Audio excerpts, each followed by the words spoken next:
اسی لیے تو میں بارہا آپس میں ہم لوگ دوست ہیں، ایک دوسرے کے ساتھ بات کرتے رہتے، میں بارہا یہ کہتا ہوں کہ ہمارے دو عظیم پیشے لیکن آج بڑے مظلوم ہو گئے۔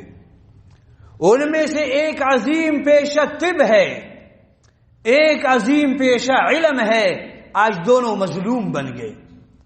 آپ جائے کسی مجلس میں بیٹھے بات کرے اور یہ کہے کہ میرے سر میں درد ہے، ڈاکٹر صاحب بیٹھا ہوا ہے جس نے اس بارے میں محنت کی ہے، صبح شام ایک کیا، گھر بار چھوڑ دی، محنت کیا، وہ بیٹھا ہوا ہے، لیکن 4-5 بندے مزید آپ کو کہیں گے کہ یہ ٹیبلٹ استعمال کرو، کوئی کہے گا یہ گولی استعمال کرو، کوئی کہے گا یہ شربت استعمال کرو، کوئی کہے گا آپ کو یہ وغیرہ وغیرہ، 4-5 فتویٰ ملیں گے۔ اب یقیناً جو حضرات ماہر فن ہے، جو طب کو جانتے ہیں، ان کو معلوم ہے کہ اگر کوئی شخص ان کے پاس جائے کہ بھئی میرے سر میں درد ہے، وہ فوری طور پر نہیں لکھتے ہیں کہ جاؤ یہ دوا استعمال کرو، نہیں بھئی سر میں درد ہے، وجہ کیا ہے؟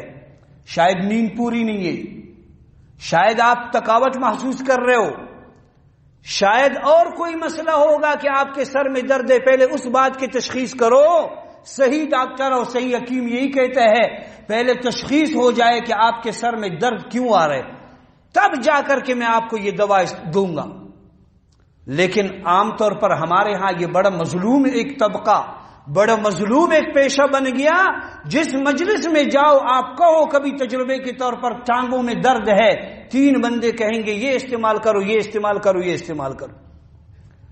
اس دن غالباً ہم لوگ بیٹھے ہوئے تھے، ایک بندے نے اپنے، وہ بھی خود ڈاکٹر تھا، اس کے بچی کی طبیعت خراب ہے، دعا فرمائے اللہ اس کو صحت دے، اس نے ایسے مجھے کہا کہ میرے بچی کی طبیعت خراب ہے، غالباً نفسیاتی بیمار ہے۔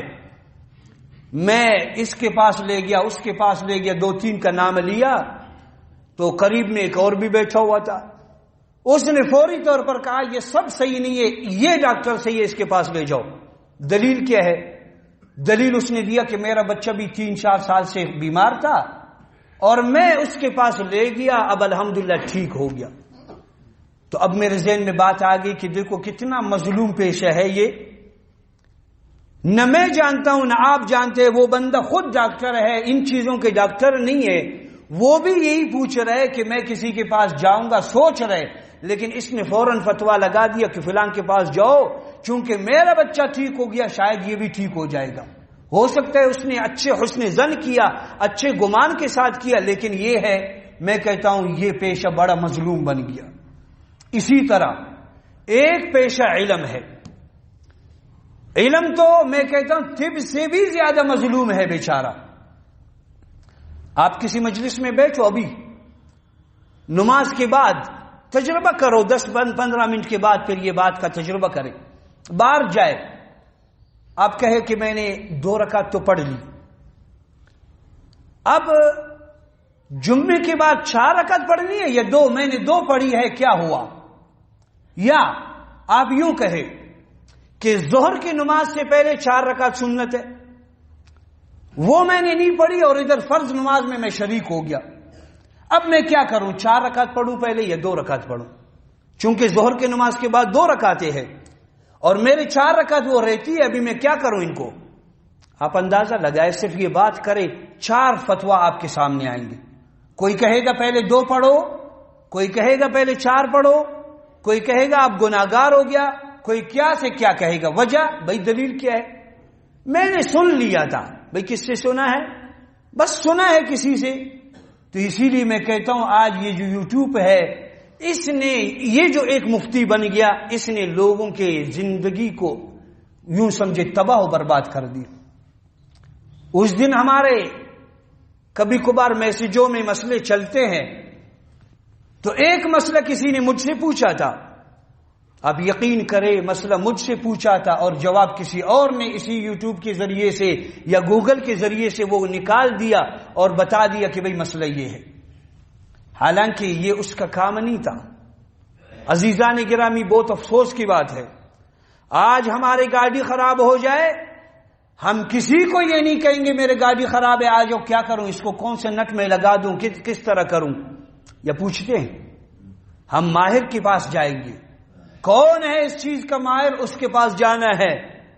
کیا یہ دین اور طب یہ ایک گاڑی سے بھی کیا گزرا؟ یہ ایک فکر ہے، میں آپ کو دے رہا ہوں۔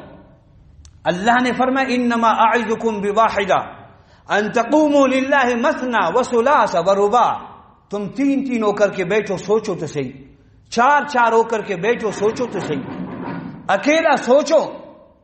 کیا یہ دین اتنا یتیم بن گیا کہ آج ہر دوسرا تیسرا بندہ مفتی بننے کی کوشش کرے؟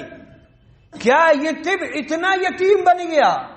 اس کے بارے میں ہمارے اکابرین نے کتنی محنتیں کی، اور آج بھی لوگ اپنی زندگی کپا رہے اس پر، اور میں ایک ہی لمحے میں اس ڈاکٹر کو اس حکیم کو بالکل پس پش ڈال کر میں اپنا فتویٰ دے دوں۔